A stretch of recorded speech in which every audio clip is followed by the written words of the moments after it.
Anal Brats, Books 5 through 8, 4-pack. First-time Anal Erotica Audiobook Collection. Written by Kimmy Welsh. Narrated by Kline. 2 in my ass. Anal Brats 5. Double penetration anal sex erotica.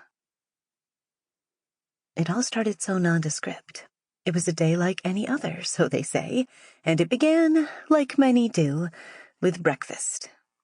Blake was busy on the phone at the counter, arguing with someone on the other end of the line. I heard little pieces of the conversation, but couldn't quite figure it out. Eventually, he hung up, pinching the bridge of his nose and letting out a long breath, as though he was trying to calm himself. "What's up?" I chirped, sat at the breakfast table. "The truck," he said. "It's broken down." "Shoot. You need that, huh?"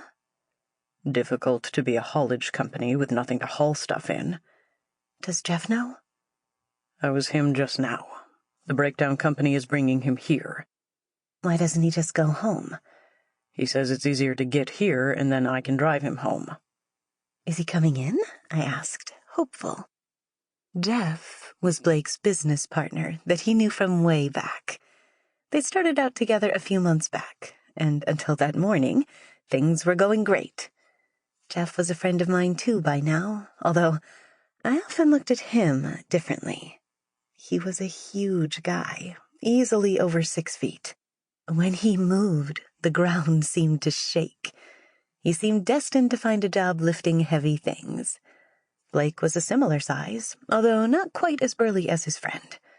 He had the brains, though, or at least that's what he told me. I'd been living with him and his wife for a year, renting out their guest bedroom. "Jeff's not coming in," Blake said.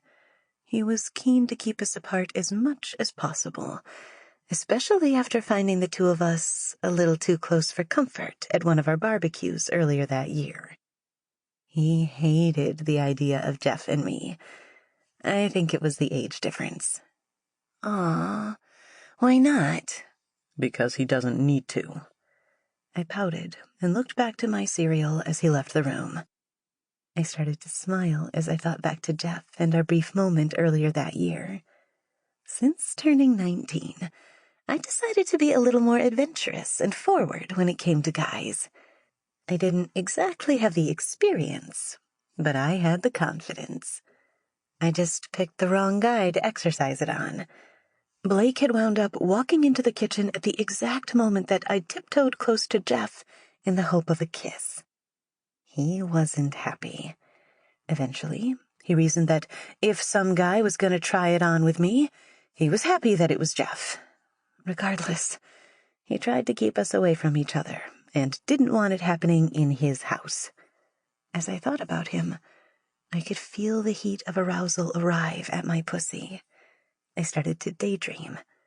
I found my eyes focusing into the middle distance as my imagination got the better of me.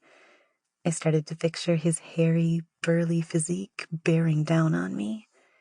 I imagined him conquering me, as though he were a pillaging Viking. I wanted him rough. I blinked back to the room and discovered that my eyes had settled on something intriguing. There, sat on the countertop, were Blake's car keys. My mind started to race. He returned to the room a couple of minutes later, furrowing his brow and scanning the surfaces. Just as he opened his mouth to say something, there was a knock at the door. He gave me a look and then walked through the lounge to the front door.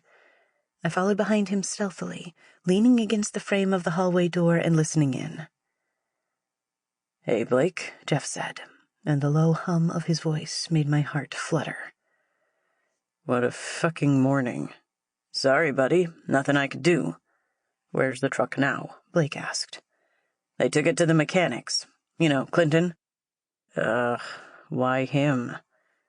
"He sold us the truck," Jeff shrugged. "I'm sure he knows how to fix it."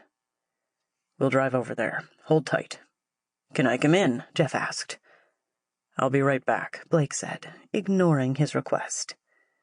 I skipped back into the kitchen ahead of him and sat down, putting on my oblivious face. "You haven't seen my keys, have you?" Blake Sample complete. Ready to continue?